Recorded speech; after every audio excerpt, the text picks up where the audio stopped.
세상에는 여러 종류의 미소가 있다고 한다. 진심으로 행복해서 터져 나오는 환한 웃음, 예의상 짓는 희미한 미소, 그리고 모든 것이 무너져 내리는 절망 속에서도 가면처럼 써야 하는 그런 일그러진 미소도 있다. 지금 내 입가에 걸린 것이 바로 마지막 종류의 미소일 것이다. 남편은 세상을 다 가진 듯 기뻐하고 있지만 나는 지옥의 가장 깊은 곳에서 홀로 비명을 삼키고 있으니까 여보, 나 과장됐어. 그의 목소리는 축복처럼 들렸지만 내게는 저주의 서곡과도 같았다.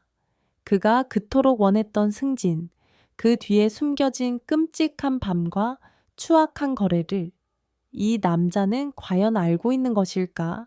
아니, 어쩌면 영원히 몰라야 하는 것일지도 모른다. 나의 이 모든 고통과 희생이 적어도 그의 행복만큼은 지켜낼 수 있다면, 하지만 이미 내 영혼은 갈기갈기 찢겨나가고 있었다. 현관문이 열리는 소리와 함께 평소보다 한 톤 높은 남편 박시우의 목소리가 집안 가득 울려 퍼졌다. 수진아 여보, 나 왔어. 어디 있어? 나는 주방에서 저녁 식사를 준비하다 말고 황급히 달려나갔다. 그의 열척 얼굴은 평소와 달리 잔뜩 상기되어 있었고 눈은 기쁨으로 반짝이고 있었다. 그의 손에는 케이크 상자와 와인병이 들려 있었다. 어머, 당신 무슨 좋은 일이라도 있었어요? 얼굴이 왜 이렇게... 내 말이 채 끝나기도 전에 그가 나를 와락 끌어안았다. 그의 품에서는 기분 좋은 술 냄새와 함께 아주 희미하게 그 남자, 최 부장의 독한 향수 냄새가 섞여 풍겨왔다. 나는 순간 온몸이 굳어버리는 것을 느꼈지만 애써 그의 품에서 벗어나려 하지 않았다. 여보, 드디어 내가 해냈어. 나 과장됐어. 과장? 그는 어린아이처럼 기뻐하며 소리쳤다. 과장? 그토록 그가 노래를 부르던 그 자리였다. 이 회사를 다닌 지 10년 만에 드디어 과장 타이틀을 달게 되었다며 그는 몇 번이고 내 어깨를 붙잡고 흔들었다. 정말요? 어머, 세상에 정말 잘 됐어요. 여보 축하해요. 나는 최대한 밝은 목소리로 가장 기뻐하는 표정으로 그를 축하했다. 내 심장은 차갑게 식어가고 있었지만 내 얼굴 근육은 마치 조종당하는 인형처럼 완벽하게 행복한 아내의 모습을 연기하고 있었다. 우리는 함께 케이크에 촛불을 켜고 와인을 마셨다.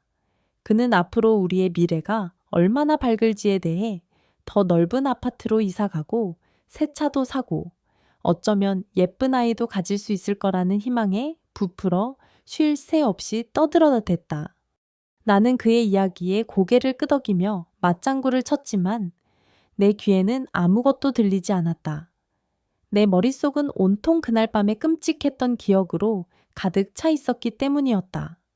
며칠 전 회사의 중요한 프로젝트를 성공적으로 마친 기념으로 최 부장이 주최한 저녁 회식 자리였다.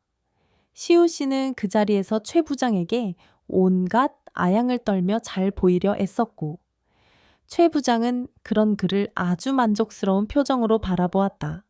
그리고는 술에 취한 나를 따로 불러내 아무도 없는 자신의 사무실로 데려갔다. 수진 씨, 내가 시우 승진시켜주면 수진 씨는 나한테 뭘 해줄 수 있나? 음흉한 미소를 지으며 내 어깨를 감싸던 그의 더러운 손길, 공포와 수치심에 온몸이 떨렸지만 나는 차마 그를 뿌리칠 수가 없었다.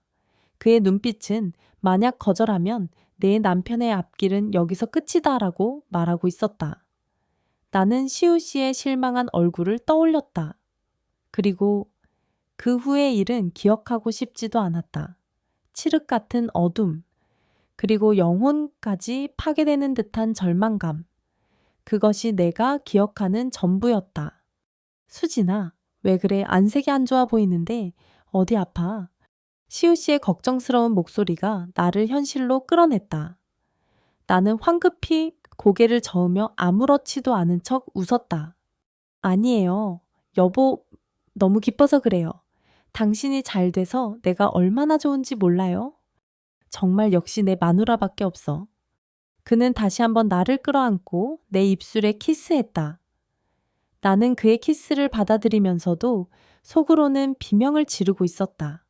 그의 입술에서, 그의 몸짓에서 자꾸만 그 남자의 추악한 모습이 겹쳐 보였다. 나는 이대로 미쳐버릴 것만 같았다. 그날 밤 시우 씨는 행복감에 취해 일찍 잠이 들었다. 나는 그의 옆에 누워 뜬 눈으로 밤을 지새웠다. 창밖은 칠흑같이 어두웠고 내 마음 역시 한 치 앞도 보이지 않는 절망으로 가득 차 있었다. 나는 가만히 내 목덜미를 어루만졌다. 그 남자가 남긴 희미한 자국이 여전히 남아있는 듯 했다. 구역질이 치밀어 올랐다.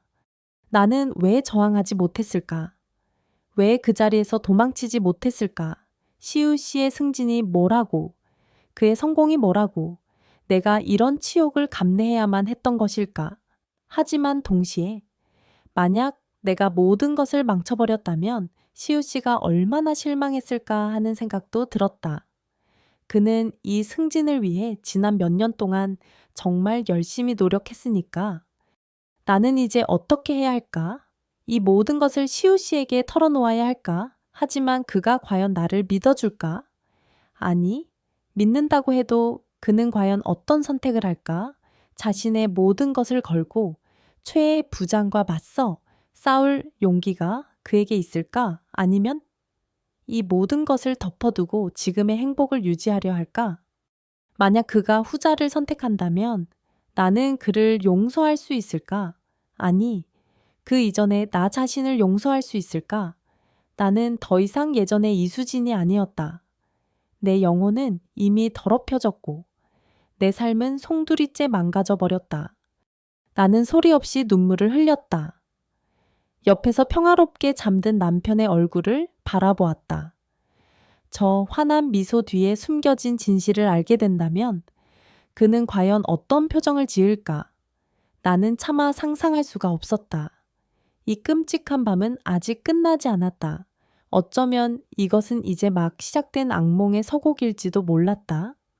뜬 눈으로 밤을 지새운 다음날 아침, 나는 지독한 두통과 함께 잠에서 깨어났다. 옆자리의 시우 씨는 여전히 당금에 빠져 있는지 입가에 만족스러운 미소를 띤 채 고른 숨을 내쉬고 있었다. 어젯밤 그가 그토록 기뻐하며 떠들어대던 미래에 대한 희망찬 계획들이 내 머릿속을 맴돌았다. 더 넓은 아파트, 새 차, 어쩌면 아이까지. 그 모든 것이 이제 나에게는 날카로운 유리 조각이 되어 심장을 찌르는 듯했다.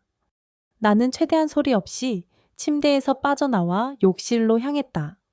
거울 속에 비친 내 모습은 그야말로 엉망이었다. 퀭한 눈, 푸석한 피부, 그리고 금방이라도 울음을 터뜨릴 듯 위태롭게 떨리는 입술. 나는 황급히 찬물로 세수를 하며 애써 정신을 차리려 했지만 어젯밤의 악몽은 좀처럼 사라지지 않았다. 최 부장의 그 음흉한 눈빛, 역겨운 숨결, 그리고 내 영혼을 핥히던 그의 더러운 손길, 나는 세면대를 붙잡고 한참 동안 거친 숨을 몰아쉬었다. 구역질이 치밀어 올랐지만 아무것도 넘어오지 않았다. 아침 식사를 준비하는 내내 나는 시우 씨의 눈치를 살폈다. 그는 여전히 기분이 좋은지 콧노래를 흥얼거리며 샤워를 하고 있었고 식탁에 앉아서는 오늘 회사에 가서 동료들에게 한턱 내야겠다며 들뜬 목소리로 떠들어댔다. 나는 애써 미소를 지으며 그의 말에 맞장구를 쳤지만 속으로는 시커멓게 타들어가고 있었다. 이 남자는 정말 아무것도 모르는 걸까? 아니면 알면서도 모르는 척하는 걸까? 오늘 저녁에는 우리 외식할까? 당신 좋아하는 파스타 먹으러 가자. 내가 과장턱 쏘는 거야. 시우 씨가 내 어깨를 감싸 안으며 말했다. 나는 그의 갑작스러운 스킨십에 나도 모르게 몸을 움찔거렸다. 그의 손길이 마치 최 부장의 그것처럼 느껴졌기 때문이었다. 아, 네, 좋아요. 그런데 오늘 제가 몸이 좀 안 좋아서 저녁 약속은 다음에 하면 안 될까요? 나는 최대한 아무렇지 않은 목소리로 둘러댔다. 시우 씨는 잠시 실망한 듯한 표정을 지었지만 이내 걱정스러운 눈빛으로 내 이마를 짚었다. 그래, 어디 아파 어쩐지 아침부터 안색이 안 좋아 보이더라니 병원 가볼까? 아니에요. 그냥 잠을 좀 설쳐서 그런가 봐요. 조금 쉬면 괜찮아질 거예요. 나는 그의 손을 살짝 밀어내며 말했다. 지금은 그 누구의 손길도 받고 싶지 않았다. 내 몸은 이미 더럽혀졌고 내 마음은 갈기갈기 찢겨 있었다. 시우 씨가 출근하고 난 뒤 나는 홀로 텅 빈 집에 남아 한참 동안 멍하니 앉아 있었다. 집안 곳곳에는 여전히 그에 들뜬 행복의 잔재들이 남아 있었지만 내게는 그 모든 것이 고통스러울 뿐이었다. 나는 미친 사람처럼 집안 청소를 시작했다. 바닥을 닦고 가구를 옮기고 창문을 열어 환기를 시키고 마치 내 몸에 묻은 더러운 흔적들을 지워내려는 듯 그렇게 몇 시간을 쉬지 않고 움직였다. 하지만 아무리 청소를 해도 내 마음속 깊은 곳에 자리 잡은 그 끔찍한 기억과 수치심은 사라지지 않았다. 오후가 되자 휴대폰이 울렸다. 발신자는 최 부장이었다. 나는 순간 온몸의 피가 싸늘하게 식는 것을 느꼈다. 심장이 미친 듯이 뛰기 시작했고 손이 부들부들 떨려왔다. 받지 말아야 한다고 생각했지만 내 손가락은 이미 통화 버튼을 누르고 있었다. 여보세요? 이수진 씨, 잘 지내셨나? 하하. 우리 박 과장, 오늘 아침부터 아주 싱글벙글하던데 다 수진 씨 덕분인 거 알지? 그의 능글맞은 목소리가 수화기 너머로 흘러나왔다. 나는 치밀어 오르는 분노와 역겨움에 이를 악물었다. 무슨 말씀을 하시는 건지? 에이, 뭘 새삼스럽게. 그래, 우리 사이에 그나저나 지난밤 일은 아무한테도 말 안 했겠지. 특히 우리 박 과장한테는. 그 친구 앞날이 창창한 친구인데 쓸데없는 일로 발목 잡히면 안 되지 않겠어. 그의 목소리는 부드러웠지만 그 안에는 분명한 협박의 의미가 담겨 있었다. 그는 내가 모든 것을 폭로할까 봐 두려워하는 것이 분명했다. 저는 아무 말도 하지 않았습니다. 그래, 잘 생각했어. 현명한 여자야. 앞으로도 우리 박 과장 잘 부탁하고, 그리고 가끔씩 나랑도 좋은 시간 보내자고. 응. 그의 마지막 말은 나에게 참을 수 없는 모욕감을 안겨주었다. 나는 더 이상 참지 못하고 소리쳤다. 다시는 저한테 연락하지 마세요. 이 더러운... 내 말이 채 끝나기도 전에 그가 차갑게 웃으며 말했다. 이수진 씨, 아직 상황 파악이 안 되나 본데 내 남편 목숨줄 내가 쥐고 있다는 거 잊었어. 까불지 말고 얌전히 내 말 듣는 게 좋을 거야. 안 그러면 아주 재미없는 일이 생길지도 모르니까 잘 생각해봐. 그 말을 마지막으로 전화는 일방적으로 끊겼다. 나는 휴대폰을 바닥에 내동댕이 치며 그 자리에 주저앉아 절규했다. 이제 어떻게 해야 한단 말인가? 이 악마 같은 남자에게서 벗어날 방법은 없는 것일까? 내 남편 시우 씨는 정말 이 모든 사실을 모르고 있는 것일까? 나는 며칠 밤낮을 뜬 눈으로 지사으며 고민하고 또 고민했다. 시우 씨에게 모든 것을 털어놓을까도 생각했지만 차마 그럴 용기가 나지 않았다. 그가 받을 충격, 그리고 그 이후에 벌어질 일들이 너무나 두려웠다. 어쩌면 그는 나를 더럽다고 경멸하며 떠나버릴지도 몰랐다. 아니면 최 부장의 협박에 굴복하여 나를 외면할지도. 그러던 어느 날 저녁, 시우 씨가 평소보다 일찍 퇴근했다. 그의 손에는 작은 꽃다발과 함께 내가 평소에 갖고 싶어 했던 목걸이가 들려 있었다. 수진아, 요즘 당신 너무 힘들어 보여서 기분 전환이라도 하라고 준비했어. 마음에 들어. 그는 환하게 웃으며 내게 목걸이를 걸어주었다. 나는 아무 말도 하지 못하고 그저 눈물만 흘렸다. 이 남자는 정말 아무것도 모르는 걸까? 아니면 이 모든 것이 그의 치밀한 영이일까? 나는 더 이상 그를 믿을 수가 없었다. 그날 밤 나는 시우 씨 몰래 그의 휴대폰을 확인했다. 그리고 그 안에서 충격적인 사실을 발견하고 말았다. 최 부장과 시우 씨가 주고받은 문자 메시지들이었다. 그 메시지들은 명백히 이번 승진과 나를 둘러싼 검은 거래를 암시하고 있었다. 내 남편이 모든 것을 알고 있었던 것이다. 아니, 어쩌면 이 모든 일에 동조했거나 심지어 방관했을지도 모른다는 끔찍한 생각마저 들었다. 온몸의 피가 싸늘하게 식었다. 나는 휴대폰을 떨어뜨리며 그 자리에 주저앉았다. 이제 모든 것이 끝났다. 내가 믿었던 모든 것이 한순간에 무너져 내렸다. 사랑, 믿음, 행복. 그 모든 것이 거짓이었다. 온몸의 피가 싸늘하게 식어버리는 것 같았다. 손에 들린 시우 씨의 휴대폰 화면 속 문자 메시지들은 마치 독화살처럼 내 심장을 관통하고 있었다. 이번 것만 잘 넘어가면 수진이한테는 내가 잘 말할게. 부장님, 정말 이것밖에는 방법이 없겠습니까? 제 아내입니다. 그리고 이어지는 최 부장의 능글맞고 역겨운 답변들. 모든 것이 너무나 명백했다. 내 남편 박시우는 이 모든 사실을 알고 있었다. 아니, 어쩌면 이 추악한 거래에 암묵적으로 동의했거나 심지어 나를 그 악마의 소나기에 밀어넣는 것을 방관했을지도 모른다는 끔찍한 의심마저 들었다. 나는 휴대폰을 떨어뜨릴 뻔했지만 가까스로 붙잡고 화면을 캡처했다.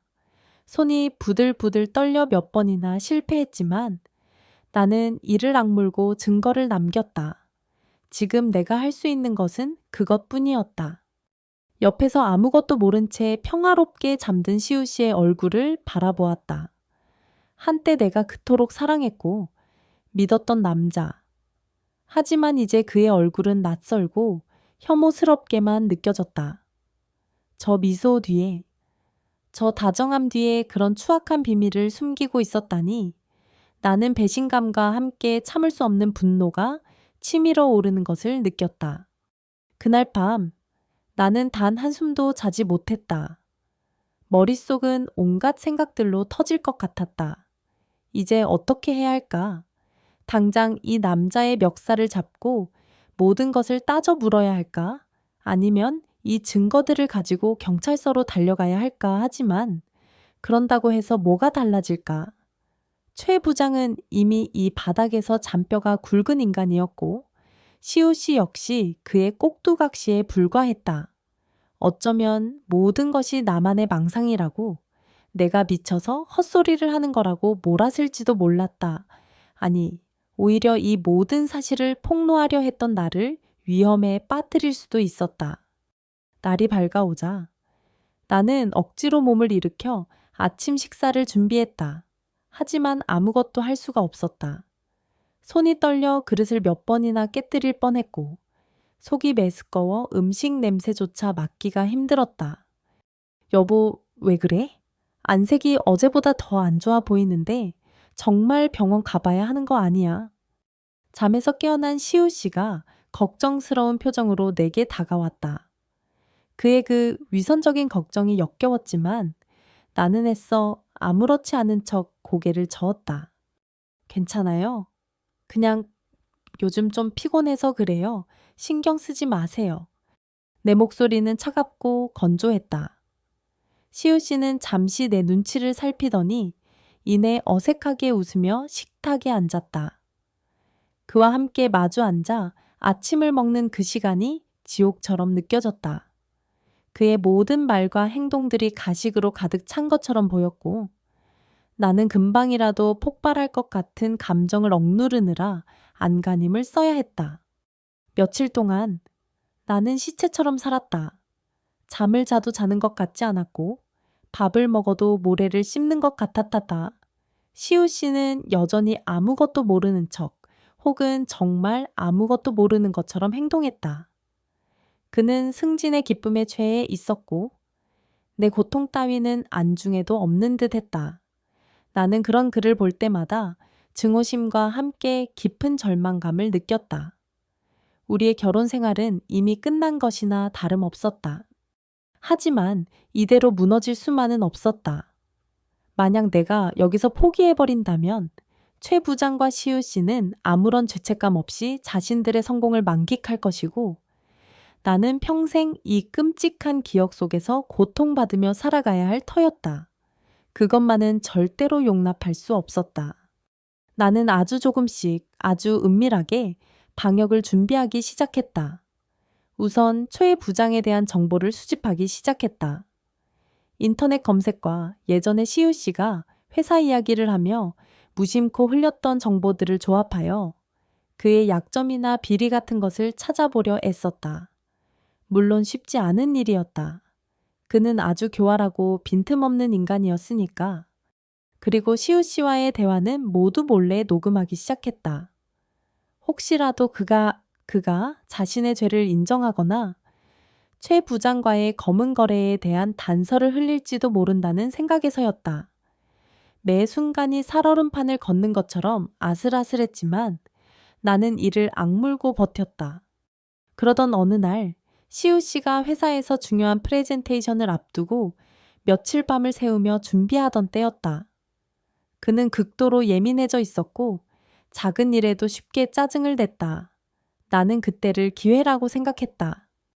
여보, 요즘 회사 일 많이 힘들죠? 특히 최 부장님 모시기 어렵지는 않고요. 내가 최대한 아무렇지도 않은 척 그의 어깨를 주무르며 물었다. 그는 한숨을 내쉬며 대답했다. 말도 마. 최 부장, 그 인간. 보통 또라이가 아니야.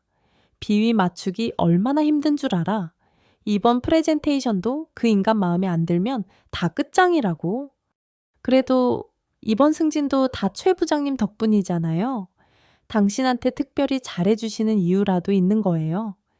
내 질문에 시우 씨는 잠시 망설이는 듯했다. 그리고는 아주 작은 목소리로 하지만 분명하게 말했다. 뭐, 다 그런 거지? 세상에 공짜가 어디 있겠어, 다. 대가가 따르는 법이야. 그의 그 한마디는 몹의 심장을 얼어붙게 만들었다. 대가? 그렇다. 그는 모든 것을 알고 있었던 것이다. 그리고 그 대가가 바로 나였다는 것도 나는 더 이상 참을 수가 없었다. 하지만 지금은 아니었다. 아직은 때가 아니었다.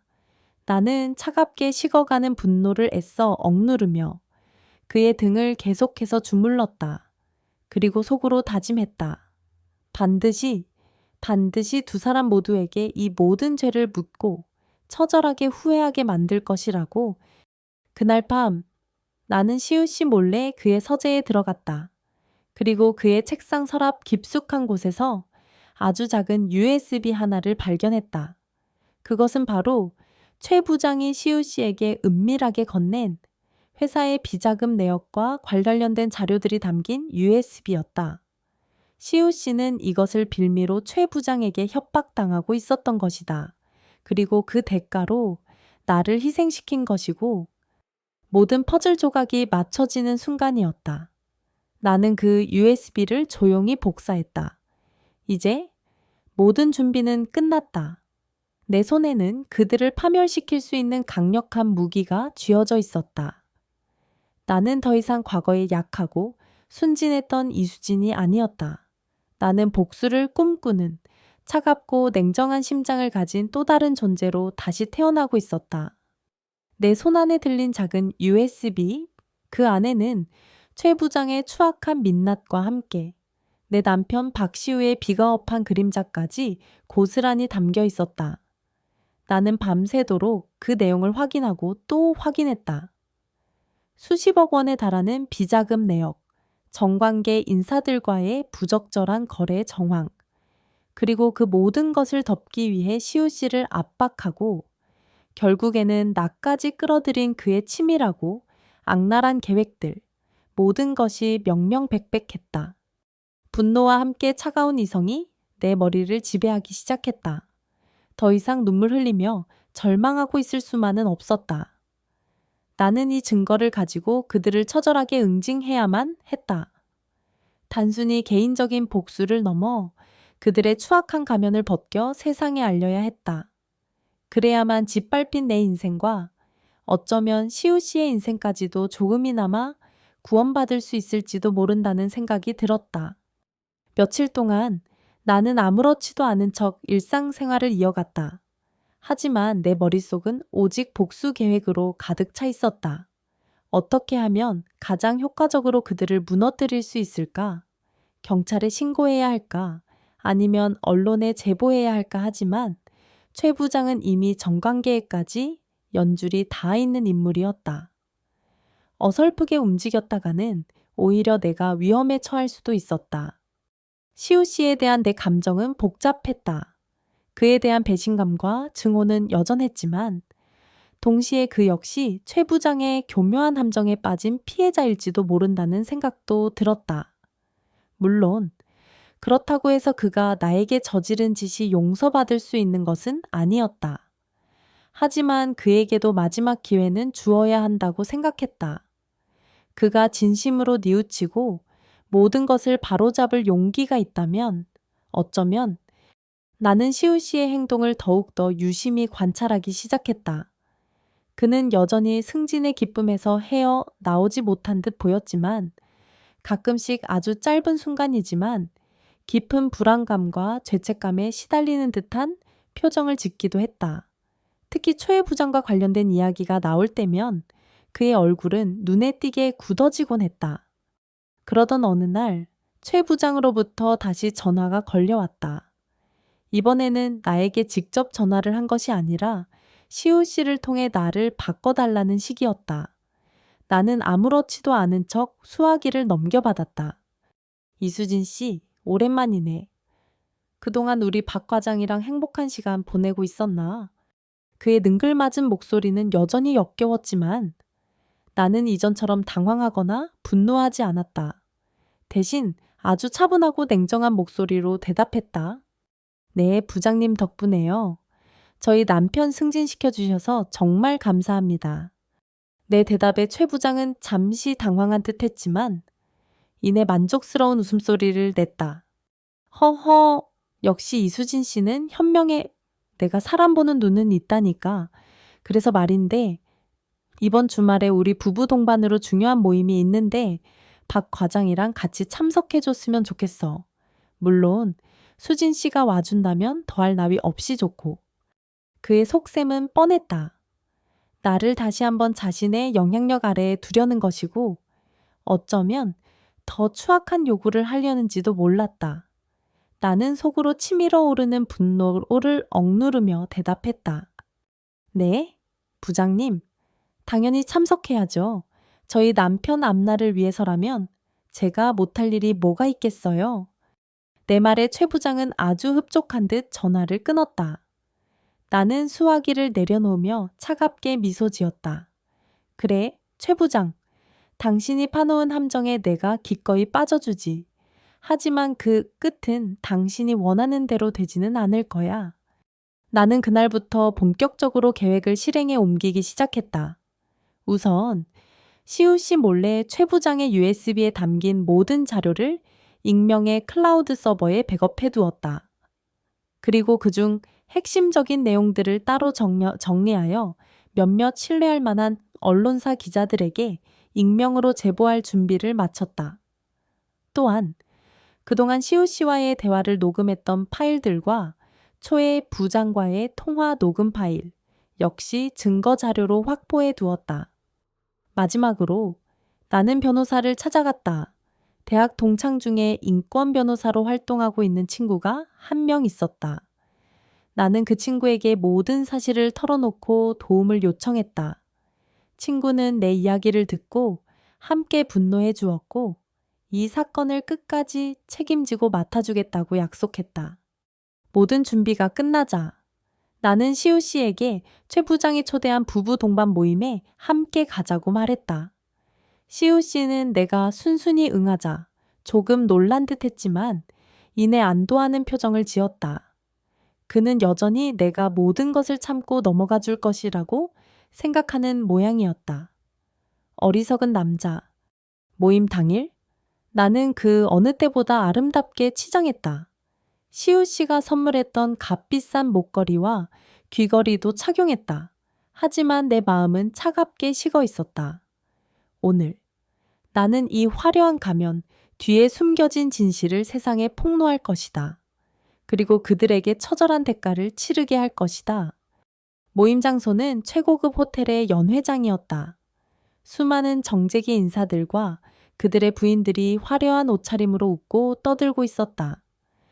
최 부장은 그 중심에서 마치 왕처럼 거들먹거리고 있었고, 시우 씨는 그런 그의 옆에서 연신아첨을 떨고 있었다.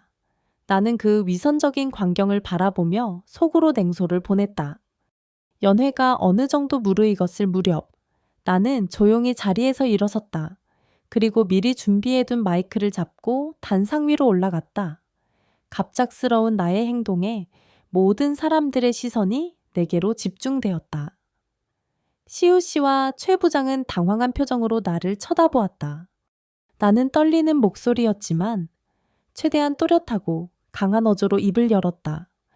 여러분, 안녕하십니까? 저는 KTH 그룹 박시우 과장의 아내 이수진이라고 합니다. 오늘 이 자리에 계신 모든 분들께 제가 반드시 알려야 할 진실이 있어서 이 자리에 섰습니다. 내 말에 연 회장은 순간 정적에 휩싸였다. 나는 숨을 한번 크게 들이쉬고 내 손에 들린 작은 USB를 높이 쳐들었다. 이 안에는 KTH 그룹의 최 모부장의 추악한 비리와 그 비리를 덮기 위해 제 남편과 저에게 가해진 협박과 성상납 강요에 대한 모든 증거가 담겨 있습니다. 이 안에는 KTH 그룹의 최 모부장의 추악한 비리와 그 비리를 덮기 위해 제 남편과 저에게 가해진 협박과 성상납 강요에 대한 모든 증거가 담겨 있습니다. 내외침은 얼음처럼 차갑게, 하지만 그 어떤 폭탄보다도 강력하게 연 회장을 뒤흔들었다. 순간 화려한 샹들리에 아래에서 웃고 떠들던 모든 사람들의 움직임이 일제히 멈췄다. 음악 소리마저 끊긴 듯 숨 막히는 정적이 흘렀다. 모든 시선이 단상 위에 나와 내 손에 들린 작은 USB에 집중되었다. 가장 먼저 반응한 것은 최 부장이었다. 그의 얼굴은 처음에는 당혹감으로 이내 분노로 시뻘겋게 달아올랐다. 저 여자가 지금 무슨 미친 소리를 하는 거야? 당장 저 여자 끌어내지 못해. 그가 고래고래 소리를 질렀지만 그의 목소리는 평소의 위엄을 잃고 형편없이 떨리고 있었다. 그의 명령에 몇몇 포한 요원들이 나를 향해 다가오려 했지만 나는 조금도 물러서지 않았다. 내 옆에는 든든한 대학 동창이자 인권 변호사인 친구 서유미 변호사가 함께 서 있었다. 여러분, 잠시만 진정해 주십시오.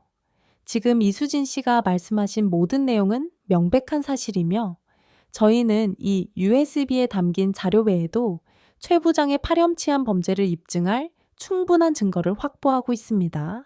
또한 이 자리에서 이수진 씨에게 어떠한 위협이나 강압이 가해질 경우 저희는 즉시 모든 자료를 언론과 검찰에 공개할 것입니다.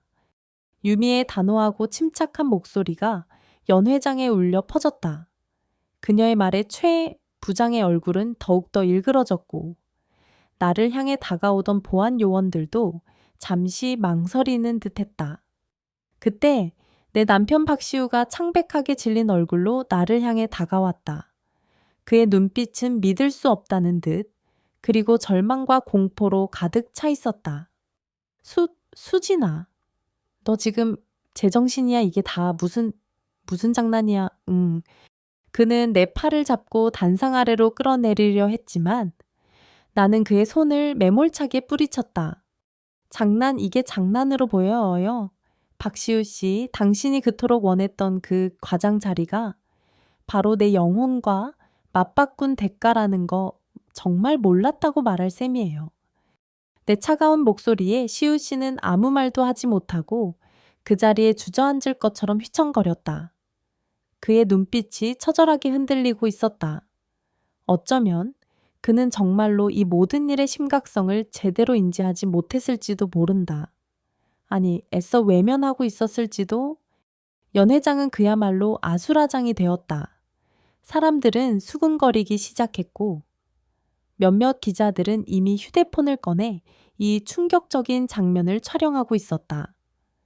최 부장의 경쟁자들이나 그에게 원한을 품고 있던 사람들은 흥미진진한 표정으로 이 상황을 즐기고 있는 듯했고, 반대로 그와 연루된 몇몇 인사들은 불안한 기색을 감추지 못했다.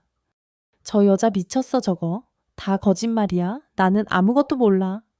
최 부장은 여전히 발악하듯 소리쳤지만 그의 목소리에는 더 이상 아무런 힘도 실려 있지 않았다. 그의 추악한 가면이 만천에 벗겨지는 순간이었다. 나는 유미와 함께 미리 준비해둔 짧은 음성 파일 하나를 연 회장의 스피커를 통해 재생했다.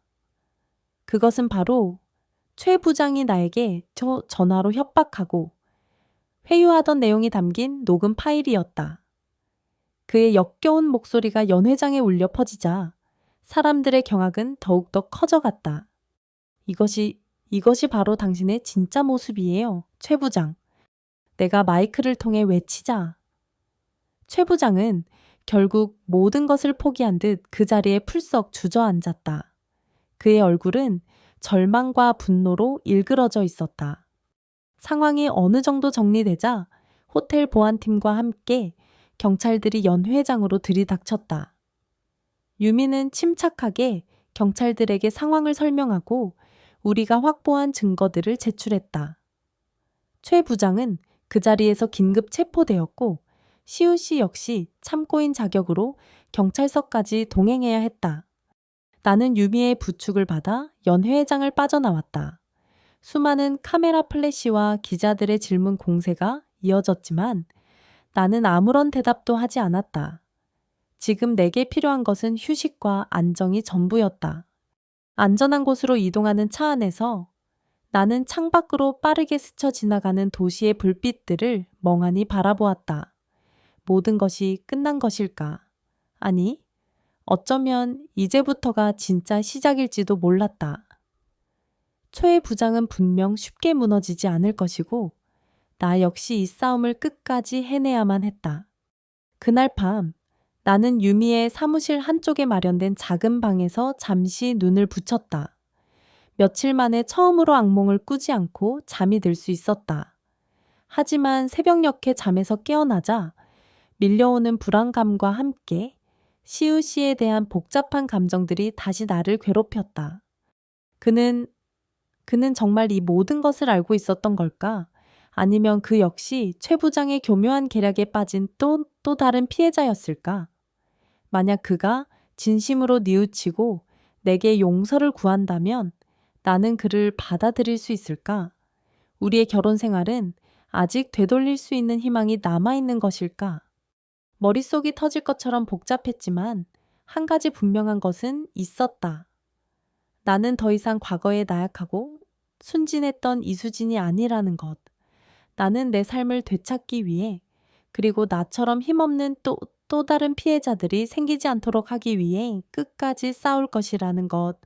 아침이 밝아오자 나는 휴대폰을 확인했다. 밤새 수많은 부재중 전화와 문자 메시지가 와 있었다. 그 중에는 시우 씨로부터 온 것도 몇 통 있었다. 나는 잠시 망설이다가 그의 마지막 문자 메시지를 열어보았다. 수진아, 미안하다. 정말 미안하다. 내가 다 설명할게. 제발 나 한 번만 만나줘. 그의 문자 메시지는 짧았지만 그 안에는 깊은 후회와 절박함이 담겨 있는 듯했다. 나는 한숨을 내쉬며 휴대폰을 내려놓았다. 이 모든 것이 끝나려면 아직 한참 멀었다는 것을 직감했다. 하지만 나는 두렵지 않았다. 내게는 이제 진실이라는 강력한 무기가 있었고 나를 지지해주는 든든한 친구가 있었으니까. 그리고 무엇보다 나는 더 이상 혼자가 아니었다. 수진아, 미안하다. 정말 미안하다. 내가 다 설명할게. 제발 나 한 번만 만나줘. 시우 씨의 문자 메시지는 밤새도록 내 머릿속을 맴돌았다. 그의 목소리가 귓가에 들리는 듯했다. 절박함과 후회, 그리고 어쩌면 일말의 진심이 담겨 있는지도 모르는 그 한마디 한마디 나는 그를 만나야 할까? 그의 변명을 들어야 할까? 아니, 어쩌면 이 모든 것이 또 다른 기만일지도 모른다는 생각에 치가 떨렸다. 다음날 아침, 언론은 온통 KTH 그룹 초회 부장의 비리 의혹과 박시우 과장 아내의 폭탄 선언으로 떠들썩했다. 익명으로 처리되긴 했지만 인터넷에는 이미 나와 시우 씨, 그리고 최 부장의 신상 정보가 빠르게 퍼져나가고 있었다. 나는 유미의 사무실에서 밤새 한숨도 자지 못한 채 창밖으로 동이 터오는 것을 멍하니 바라보았다. 수진아, 괜찮아. 어제 너무 무리해서 그런지 안색이 안 좋아 보여.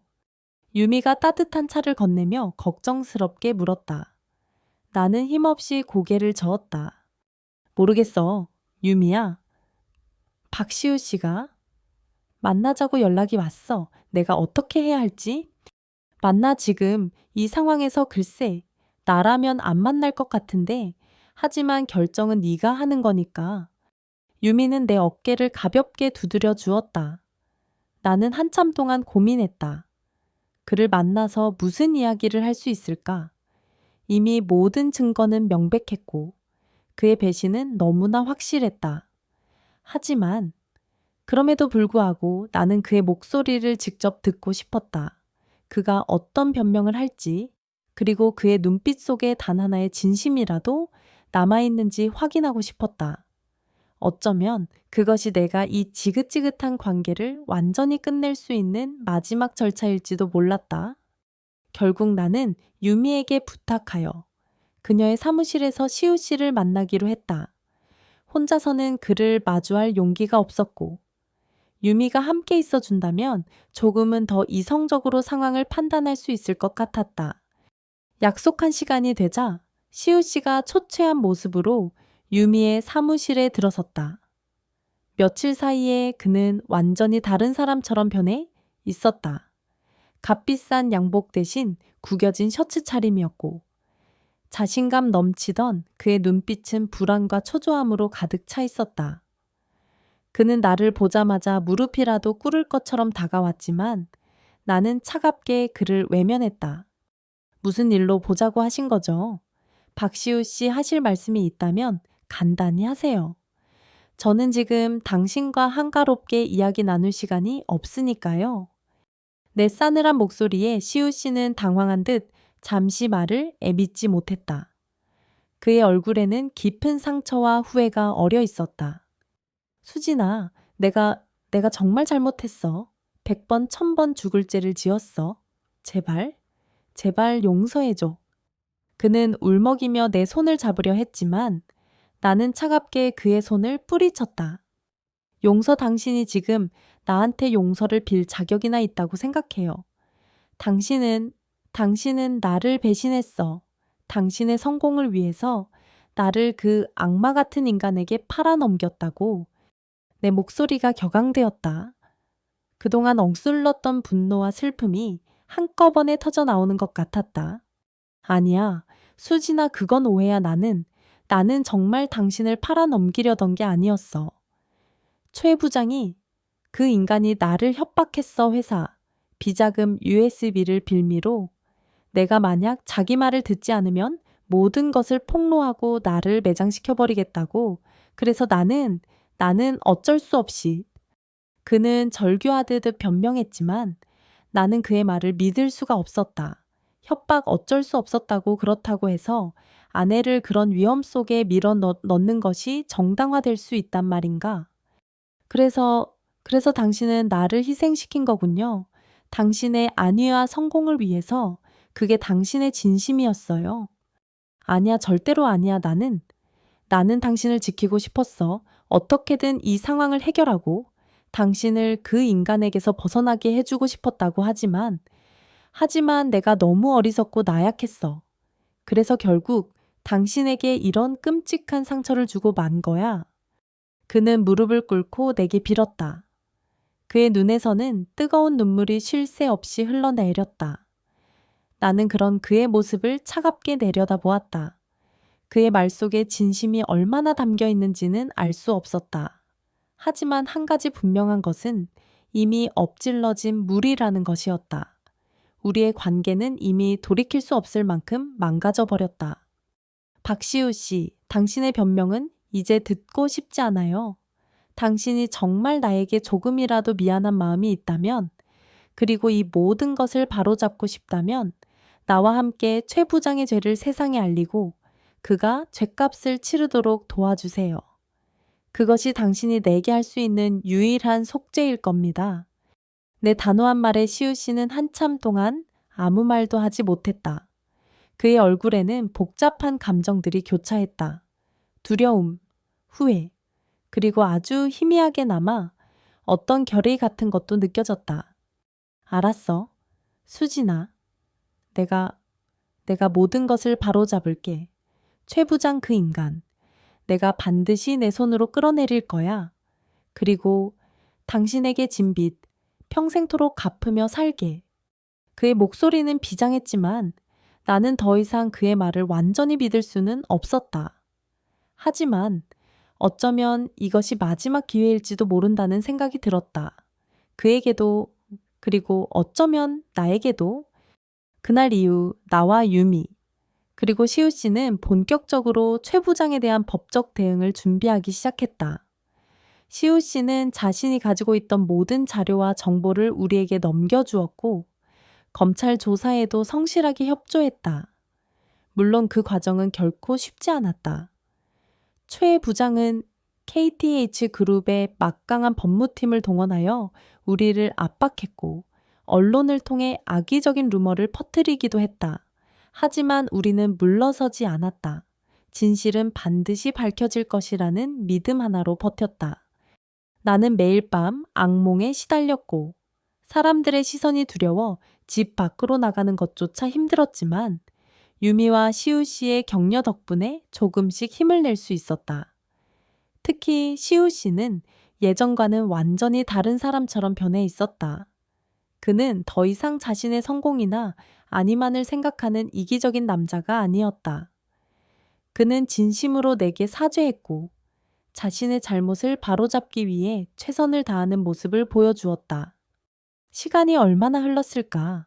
마침내 기나긴 법정 싸움 끝에 최 부장의 모든 죄가 만천에 드러났고 그는 법의 심판을 받게 되었다.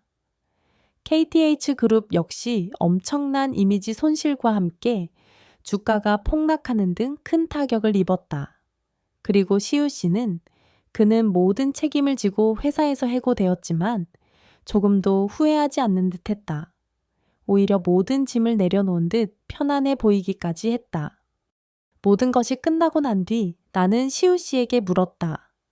이제 우리 어떻게 되는 거죠? 그는 한참 동안 나를 바라보다가 아주 작은 목소리로 말했다. 그 대답은 어쩌면 내가 예상했던 것과 같았지만 동시에 아주 조금은 다른 무언가를 기대하게 만드는 그런 복잡한 여운을 남기는 것이었다. 이제 우리 어떻게 되는 거죠? 내 물음은 텅 빈 유미의 사무실 안에 낮게 가라앉았다. 모든 것이 끝나버린 지금 허탈함과 함께 밀려오는 것은 앞으로 우리가 어떻게 살아가야 할지에 대한 막막함이었다. 최 부장은 법의 심판을 받았고 KTH 그룹은 엄청난 타격을 입었으며 시우 씨는 모든 것을 잃었다. 그리고 나는 무엇을 얻었을까? 복수는 끝났지만 내 마음속 상처는 여전히 깊고 쓰라렸다. 시우 씨는 한참 동안 창밖만 바라보다가 아주 작은 목소리로 하지만 단호하게 말했다. 나는 당신에게 용서받을 자격이 없어. 수진아, 당신이 원하는 대로 할게. 만약 당신이 나를 떠나겠다면 나는 평생 당신에게 지은 죄를 속죄하며 살아갈 거야. 그리고 아주 만약에라도 당신이 나에게 아주 작은 기회라도 준다면 나는 내 남은 인생 전부를 당신의 상처를 치유하고 당신을 행복하게 해주는데 바치고 싶어. 하지만 그 어떤 결정이든 나는 당신의 선택을 존중할 거야. 그의 대답은 내가 예상했던 것과 크게 다르지 않았다. 어쩌면 그것이 그가 할 수 있는 최선의 그리고 가장 진솔한 대답이었을지도 모른다. 하지만 내 마음은 쉽사리 움직이지 않았다. 그의 눈빛에서 깊은 후회와 진심이 느껴졌지만 이미 너무 많은 상처를 입은 내 마음은 그를 향해 굳게 닫혀 있었다. 그날 이후 나는 시우 씨와 별거에 들어갔다. 유미의 도움으로 작은 원룸을 얻어 혼자만의 생활을 시작했다. 처음에는 모든 것이 낯설고 두려웠지만 동시에 아주 오랜만에 느껴보는 해방감이기도 했다. 더 이상 그의 눈치를 보거나 그의 행동 하나하나에 의미를 부여하며 괴로워하지 않아도 된다는 사실이 나에게는 작은 위안이었다. 나는 심리 상담을 받기 시작했다. 그 끔찍했던 밤의 기억과 시우 씨에 대한 배신감, 그리고 최 부장에 대한 분노는 쉽게 사라지지 않았지만 전문가의 도움을 받으며 나는 조금씩 내 안의 상처와 마주하고 그것을 치유하는 법을 배워나갔다. 상담사는 나에게 그림을 그려보거나 글을 써보는 등 나의 감정을 표현할 수 있는 방법을 찾아보라고 조언했다. 문득 아주 오래전 내가 좋아했던 것들이 떠올랐다. 결혼 전 나는 작은 회사에서 디자인 관련 일을 했었고, 퇴근 후에는 혼자 그림을 그리거나 작은 소품들을 만드는 것을 즐겼었다. 하지만 결혼 후 시우 씨의 내조에 전념하느라 나는 나 자신을 위한 모든 것을 잊고 살았던 것이다. 나는 아주 작은 스케치북과 색연필을 샀다. 그리고 밤마다 내 안에 쌓여있던 감정들을 그림으로 표현하기 시작했다. 처음에는 온통 검은색과 붉은색으로 가득 찬 분노와 절망만이 담긴 그림들이었지만 시간이 지나면서 조금씩 다른 색깔들이 나타나기 시작했다. 아주 희미한 노란색, 그리고 연한 초록색. 그것은 어쩌면 내 마음속 깊은 곳에서 아주 조금씩 피어나는 새로운 희망의 빛깔이었을지도 모른다. 시우 씨는 내가 살고 있는 원룸 근처를 가끔씩 찾아왔다. 그는 멀리서 나를 지켜보기만 할 뿐 결코 다가오거나 말을 걸지는 않았다. 하지만 나는 그가 그곳에 있다는 것을 알 수 있었다. 그가 나에게 진심으로 미안해하고 있으며 여전히 나를 걱정하고 있다는 것을. 그는 새로운 직장을 구하지 않고 막노동을 하거나 작은 식당에서 허드레시를 하며 번 돈으로 아주 조금씩 내게 생활비를 보내왔다. 나는 그 돈을 받지 않으려 했지만 유미는 이건 그 사람이 너에게 할 수 있는 최소한의 속죄야. 그냥 받아둬 라고 말했다. 나는 그 돈을 따로 모아 두었다. 언젠가 내가 완전히 치유되고 새로운 삶을 시작할 수 있게 되면 그때 그에게 다시 돌려줄 생각이었다. 시간이 얼마나 흘렀을까? 계절이 두어 번 바뀌고 내 마음속 상처도 조금씩 아물어갈 무렵이었다. 나는 이제 더 이상 악몽에 시달리지 않았고 사람들을 만나는 것도 두려워하지 않게 되었다. 그리고 무엇보다 나는 나 자신을 사랑하는 법을 조금씩 배워나가고 있었다. 어느 날 나는 시우 씨에게 먼저 연락을 했다. 아주 오랜만에 마주 앉은 우리는 어색했지만 예전처럼 서로를 비난하거나 원망하지는 않았다. 그동안 잘 지냈어요. 내가 먼저 침묵을 깼다. 그는 나를 보며 희미하게 웃었다. 예전에 자신감 넘치던 모습은 온데간데 없었지만 그의 눈빛은 이전보다 훨씬 더 편안하고 진솔해 보였다. 덕분에 그냥 그렇게 지내고 있어. 당신은 많이 좋아진 것 같네. 네, 이제 괜찮아요. 그리고 당신한테 할 말이 있어요. 나는 심호흡을 한번 하고 그에게 이혼 서류를 내밀었다. 그는 아무 말 없이 서류를 받아들고 한참 동안 내려다보았다. 그의 어깨가 아주 미세하게 떨리고 있었다. 이게 당신의 대답이구나? 네, 하지만 오해는 하지 않았으면 좋겠어요. 당신을 증오하거나 원망해서 이러는 것 아니에요. 그냥 나는 이제 나 자신을 위해 살고 싶어요. 당신도 당신의 삶을 살아가길 바라고요.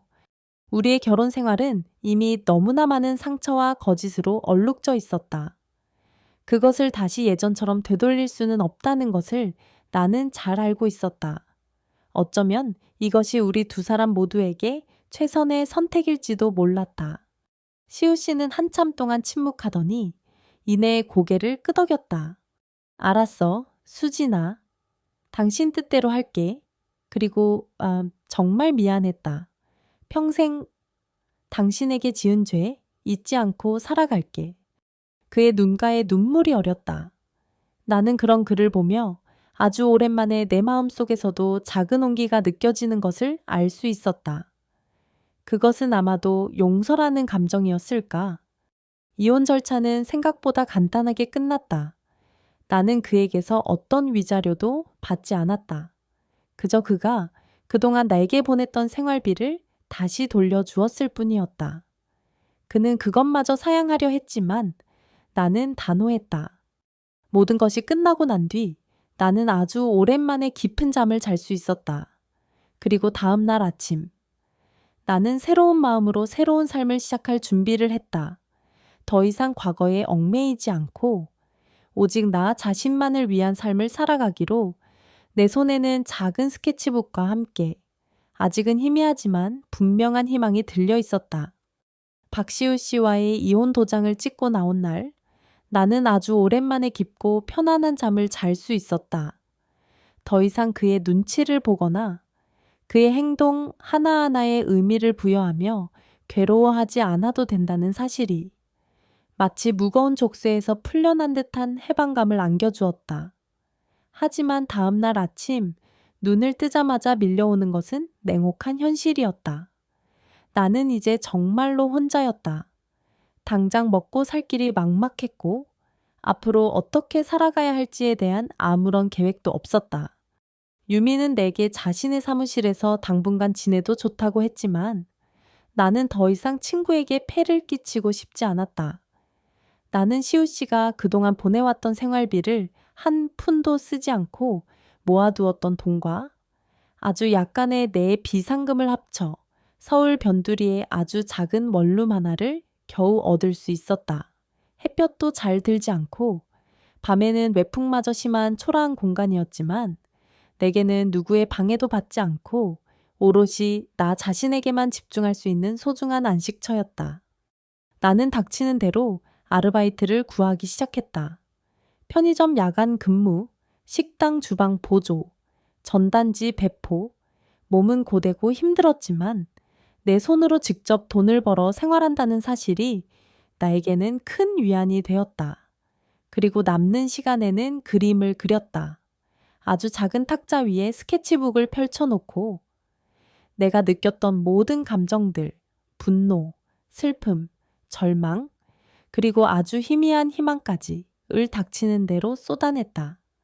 그림은 나에게 유일한 탈출구이자 상처받은 내 영혼을 치유하는 유일한 방법이었다. 아주 가끔씩 시우 씨나 최 부장에 대한 소식이 들려오기도 했다. 시우 씨는 모든 것을 잃고 지방의 작은 공장에서 막노동을 하며 지낸다고 했고, 최 부장은 뇌물수수와 성추행 혐의까지 더해져 결국 법정에서 중형을 선고받았다는 이야기였다.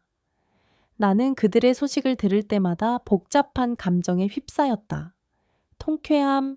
아니, 그보다는 깊은 허무함과 인간에 대한 연민 같은 것이었다. 그들의 몰락이 나에게 진정한 행복을 가져다 주지는 못한다는 것을 나는 이미 알고 있었기 때문이었다. 나는 여전히 심리 상담을 꾸준히 받았다. 상담사는 나의 그림들을 보며 내가 아주 조금씩이지만 분명히 긍정적인 방향으로 변화하고 있다고 격려해 주었다. 그리고 나에게 다른 사람들과의 관계를 통해 사회성을 회복하는 것도 중요하다고 조언했다. 그래서 나는 용기를 내어 동네 작은 문화센터의 미술 강좌에 등록했다. 그곳에서 나는 다양한 연령대의 사람들과 함께 그림을 그리며 소통했고, 그 과정에서 아주 조금씩 세상 밖으로 나올 용기를 얻었다. 특히 그곳에서 만난 몇몇 언니들은 나의 아픈 과거를 알게 된 후에도 변함없이 나를 따뜻하게 대해주었고 나의 든든한 지원군이 되어주었다. 그러던 어느 날 문화센터에서 작은 회원 전시회를 열게 되었다. 나는 망설였지만 주변 사람들의 격려에 힘입어 나의 그림 몇 점을 출품하기로 결심했다. 내가 그린 그림들은 대부분 어둡고 강렬한 색채를 사용했지만 그 안에는 절망 속에서도 피어나는 아주 작은 희망의 메시지가 담겨 있었다. 전시회 당일, 나는 떨리는 마음으로 내 그림 앞에 섰다. 과연 사람들이 내 그림을 이해해 줄 수 있을까? 그때 누군가 내 옆으로 다가와 말을 걸었다. 이 그림 직접 그리신 건가요, 정말? 인상적이네요. 고개를 돌리자 그곳에는 중년의 세련된 여성 한 분이 서 있었다. 그녀는 자신을 작은 갤러리 큐레이터라고 소개하며 내 그림에서 아주 강한 에너지와 독창성이 느껴진다고 칭찬해 주었다. 그리고 혹시 괜찮다면 자신의 갤러리에서 개인전을 한번 열어보지 않겠냐는 파격적인 제안을 해왔다. 나는 내 귀를 의심했다.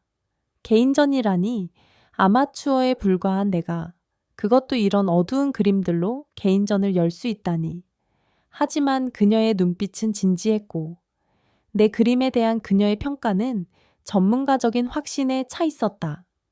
선생님의 그림에는 사람의 마음을 움직이는 특별한 힘이 있어요. 분명 많은 사람들에게 감동과 위로를 줄 수 있을 겁니다. 나는 그녀의 제안을 받아들였다. 그리고 그날부터 본격적으로 개인전 준비에 몰두하기 시작했다. 잠자는 시간까지 줄여가며 그림을 그렸고 내 안에 있는 모든 것을 쏟아부었다. 그 과정은 힘들었지만 동시에 너무나 행복했다. 나는 더 이상 과거의 상처에 갇혀 사는 피해자가 아니었다. 나는 내 아픔을 예술로 승화시켜 세상과 소통하는 예술가로 다시 태어나고 있었다. 개인전이 열리던 날, 나는 아주 오랜만에 설레는 마음으로 꽃단장을 했다. 갤러리 안에는 생각보다 많은 사람들이 찾아와 내 그림들을 감상하고 있었다. 그 중에는 유미도 있었고 문화센터 언니들도 있었다. 그리고 아주 멀리서 내 그림을 가만히 바라보고 있는 한 남자의 뒷모습도 보였다. 박시우 씨였다. 그는 나를 발견하자 잠시 망설이는 듯 하더니 이내 조용히 고개를 숙이고 갤러리를 빠져나갔다. 나는 그의 뒷모습을 보며 아주 잠깐이지만 복잡한 감정에 휩싸였다. 하지만 이내 고개를 저었다. 이미 모든 것은 끝난 일이었다. 나는 내 그림들 앞에 서서 사람들에게 작품 설명을 했다. 내 목소리는 떨렸지만 그 안에는 자신감과 희망이 담겨 있었다. 나는 더 이상 숨지 않았다. 나는 내 아픔과 당당하게 마주했고 그것을 통해 얻은 깨달음을 다른 사람들과 나누고 싶었다. 전시회는 성공적이었다. 많은 사람들이 내 그림에 공감해 주었고 몇몇 그림은 판매되기도 했다. 나는 그 수익금의 일부를 성폭력 피해 여성들을 돕는 단체에 기부했다. 아주 작은 금액이었지만 나에게는 큰 의미가 있는 행동이었다. 개인전이 끝나고 며칠 뒤 나는 아주 오랜만에 혼자 바닷가를 찾았다. 시원한 바닷바람을 맞으며 한참 동안 수평선 너머를 바라보았다. 지난 몇 년 동안 내 삶에는 정말 많은 일들이 있었다. 지옥과 천국을 오가는 듯한 시간들이었다. 하지만 나는 그 모든 것을 이겨냈고 마침내 나 자신으로 바로 설 수 있게 되었다. 나는 더 이상 과거의 그림자에 갇혀 살지 않을 것이다. 나는 내 삶의 주인이 되어 내가 원하는 그림을 마음껏 그리며 살아갈 것이다. 그리고 언젠가는 나처럼 아픔을 가진 다른 사람들에게 작은 희망이라도 줄 수 있는 그런 사람이 될 것이다. 그것이 바로 내가 그 끔찍했던 밤을 이겨내고 살아남은 이유일 테니까. 내 손에는 이제 붓과 물감, 그리고 세상에서 가장 아름다운 희망이라는 이름의 스케치북이 들려 있었다. 개인전 이후 내 삶에는 아주 느리지만 분명한 변화의 바람이 불어오기 시작했다. 더 이상 나는 어둡고 축축한 과거의 기억 속에 갇혀 사는 무기력한 피해자가 아니었다. 내 그림들은 세상과 소통하는 나의 언어였고 내 안의 상처를 치유하는 가장 강력한 약이었다. 나는 캔버스 위에 나의 아픔과 절망, 그리고 그 속에서 길어올린 희망과 용기를 끊임없이 그려냈다. 내 그림들은 점차 더 많은 사람들에게 알려지기 시작했다. 몇몇 작은 갤러리에서 초대전 제의가 들어왔고, 온라인 플랫폼을 통해 내 그림을 좋아하고 응원하는 팬들도 생겨났다. 그들은 내 그림에서 느껴지는 진솔함과 깊은 감정의 울림에 공감했고, 때로는 자신의 아픈 경험을 털어놓으며 나에게 위로를 받기도 했다. 나는 그럴 때마다 예술이라는 것이 얼마나 위대한 힘을 가지고 있는지, 그리고 나의 이 작은 재능이 누군가에게 아주 작은 위안이라도 줄 수 있다는 사실에 가슴 벅찬 감사를 느꼈다. 나는 이제 더 이상 생계를 위해 닥치는 대로 아르바이트를 하지 않아도 되었다. 그림 판매 수익과 간간히 들어오는 작은 간견 요청만으로도 충분히 생활을 꾸려나갈 수 있게 된 것이다. 나는 남는 시간을 활용하여 심리학과 미술 치료에 대한 공부를 시작했다. 언젠가는 나처럼 마음의 상처를 가진 사람들을 전문적으로 돕고 싶다는 새로운 꿈이 생겼기 때문이었다. 유미는 여전히 나의 가장 든든한 친구이자 지원군이었다. 그녀는 내가 예술가로서, 그리고 한 명의 독립적인 여성으로서 당당하게 살아가는 모습을 보며 진심으로 기뻐해 주었고, 내가 흔들릴 때마다 따뜻한 격려와 조언을 아끼지 않았다.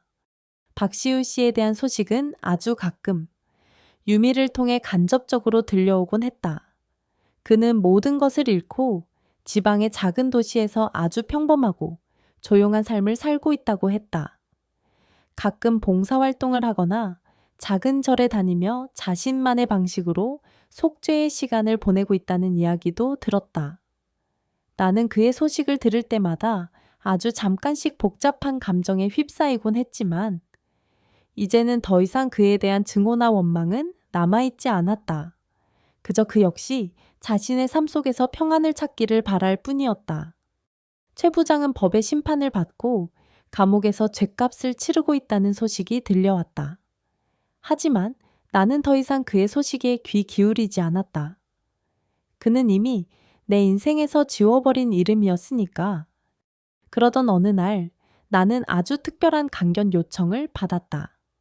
그것은 바로 KTH 그룹에서 새롭게 시작하는 여성 인권 보호 및 직장 내 성폭력 예방 캠페인의 첫 번째 강견자로 서달라는 것이었다. 처음에는 망설였다. 그곳은 나에게 너무나 끔찍한 기억을 안겨준 곳이었으니까. 하지만 유미는 내게 이렇게 말했다.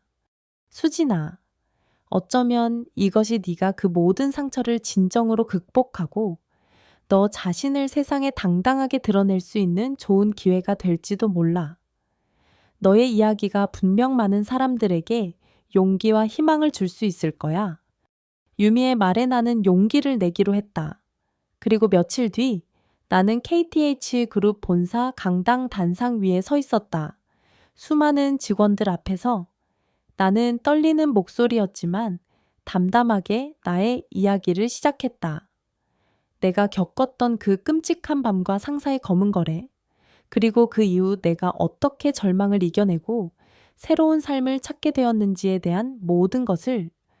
내 이야기가 이어지는 동안 강당하는 숨막히는 정적에 휩싸였다. 몇몇 여성 직원들은 눈물을 훔치기도 했고, 몇몇 남성 직원들은 침통한 표정으로 고개를 숙이기도 했다. 나는 그들의 반응을 보며 내 이야기가 단지 나만의 아픔이 아니라 우리 사회 어딘가에서 여전히 벌어지고 있을지도 모르는 또 다른 피해자들의 절규일 수도 있다는 것을 깨달았다. 강견이 끝나자 우레와 같은 박수 소리가 터져나왔다. 그리고 그 박수 소리 속에는 나를 향한 위로와 격려, 그리고 변화를 향한 작은 열망들이 함께 담겨 있는 듯했다. 그날 이후 나는 여러 단체와 기업으로부터 강연 요청을 받게 되었고, 나의 이야기는 더 많은 사람들에게 알려지기 시작했다. 나는 더 이상 숨지 않았다. 나는 내 아픔을 당당하게 드러냈고, 그것을 통해 다른 사람들에게 용기를 주는 사람이 되어가고 있었다. 어느덧 내 삶은 예전과는 비교할 수 없을 만큼 평온하고 안정되어 있었다. 나는 작은 작업실을 얻어 마음껏 그림을 그렸고, 틈틈이 미술 치료 공부를 하며 미래를 준비했다. 가끔은 혼자 바닷가를 찾아 사색에 잠기기도 하고 유미나 문화센터 언니들과 함께 소소한 행복을 나누기도 했다. 그러던 어느 가을날 오후 내 작업실로 작은 소포 하나가 배달되었다. 발신인의 이름은 없었지만 왠지 모르게 익숙한 느낌이었다. 떨리는 마음으로 소포를 열어보자. 그 안에는 아주 작고 낡은, 하지만 정성스럽게 포장된 나무 조각 하나와 짧은 편지가 들어있었다. 수진 씨에게 아주 오랜 시간이 흘렀지만 단 한순간도 당신에게 지은 죄를 잊은 적이 없습니다.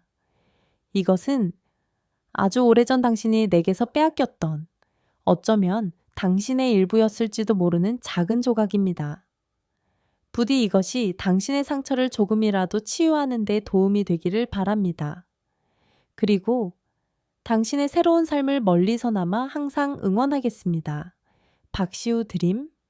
그것은 그날 밤 최 부장의 사무실에서 부서졌던 내 작은 나무 조각상의 일부였다. 내가 가장 아끼던 엄마의 유품이었던 바로 그 조각상. 나는 그 나무 조각을 손에 쥐고 한참 동안 아무 말도 할 수 없었다. 눈물이 하염없이 흘러내렸지만 그것은 더 이상 슬픔이나 분노의 눈물이 아니었다. 아주 오랜 시간이 흘러 마침내 내 안의 모든 것이 용서받고 치유되는 듯한 그런 따뜻하고 평화로운 눈물이었다. 나는 창밖으로 펼쳐진 가을 하늘을 바라보았다. 높고 푸른 하늘 아래. 나는 더 이상 혼자가 아니었다. 내 곁에는 나를 사랑하고 지지해주는 사람들이 있었고, 내 안에는 그 어떤 시련도 이겨낼 수 있는 강인한 힘이 있었다. 그리고 무엇보다 나는 이제 내 삶의 온전한 주인이 되어 내가 원하는 그림을 마음껏 그리며 살아갈 수 있게 된 것이다. 그 끔찍했던 밤은 이제 희미한 과거의 한 조각일 뿐 나의 빛나는 현재와 더욱 찬란할 미래를 막을 수는 없었다. 그 후로도 몇 해의 시간이 흘렀다. 나는 이제 더 이상 과거의 아픔에 얽매여 눈물 짓는 여인이 아니었다. 내 손에는 붓과 물감이 들려 있었고 내 앞에는 상처받은 마음들이 기댈 수 있는 따뜻한 캔버스가 펼쳐져 있었다.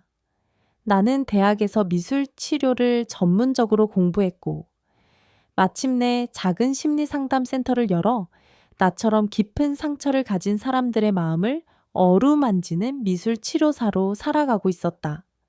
내 작업실 한쪽 벽에는 엄마의 유품이었던 그 작은 나무 조각상 파편이 이제는 내가 만든 또 다른 작품의 일부가 되어 당당하게 자리 잡고 있었다.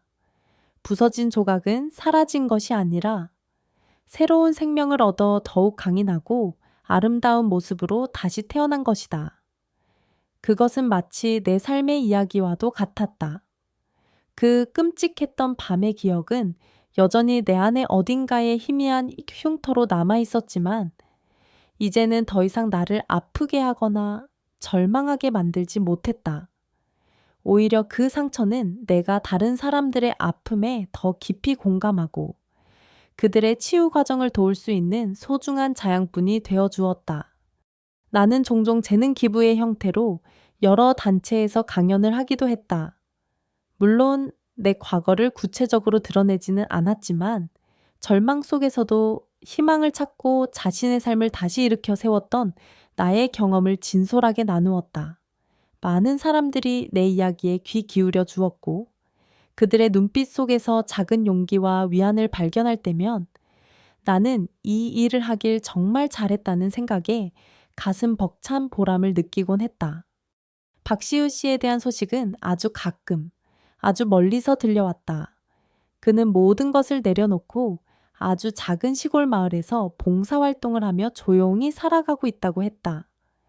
평생 자신이 지은 죄를 속죄하는 마음으로 그늘진 곳의 사람들을 돕는 일에 헌신하고 있다는 것이었다. 나는 그 소식을 전해 들을 때마다 그 역시 자신만의 방식으로 과거를 극복하고 새로운 삶을 살아가고 있기를 진심으로 바랐다. 어쩌면 그에게도 언젠가는 진정한 평화가 찾아올 수 있을지도 모른다는 생각을 했다. 최 부장은 이미 오래전에 사회적으로 완전히 매장되었고 사람들의 기억 속에서 서서히 잊혀갔다. 그의 몰락은 나에게 어떤 통쾌함도 주지 못했다. 그저 인간의 탐욕과 어리석음이 얼마나 허망한 결과를 가져오는지 다시 한번 깨닫게 해줄 뿐이었다. 내 곁에는 여전히 든든한 친구 유미가 함께 해주었고 문화센터에서 만났던 좋은 인연들도 계속 이어지고 있었다. 나는 더 이상 혼자가 아니었다. 내 삶은 사랑하는 사람들과의 따뜻한 관계 속에서 그리고 내가 하는 일을 통해 매일매일 새롭게 채워지고 있었다. 어느덧 봄이 다시 찾아왔다. 내 상담센터 창밖으로는 따스한 햇살이 쏟아졌고 작은 화단에는 예쁜 꽃들이 활짝 피어나고 있었다. 그날 나는 아주 특별한 내담자를 만났다. 그녀는 과거의 나처럼 깊은 절망과 상처 속에 갇혀 세상과 단절된 채 살아가고 있는 젊은 여성이었다. 나는 그녀에게 섣부른 위로나 조언 대신 조용히 스케치북과 물감을 건넸다. 괜찮아요. 아무것도 그리지 않아도 돼요. 그저 당신의 마음이 가는 대로 한번 표현해 보세요.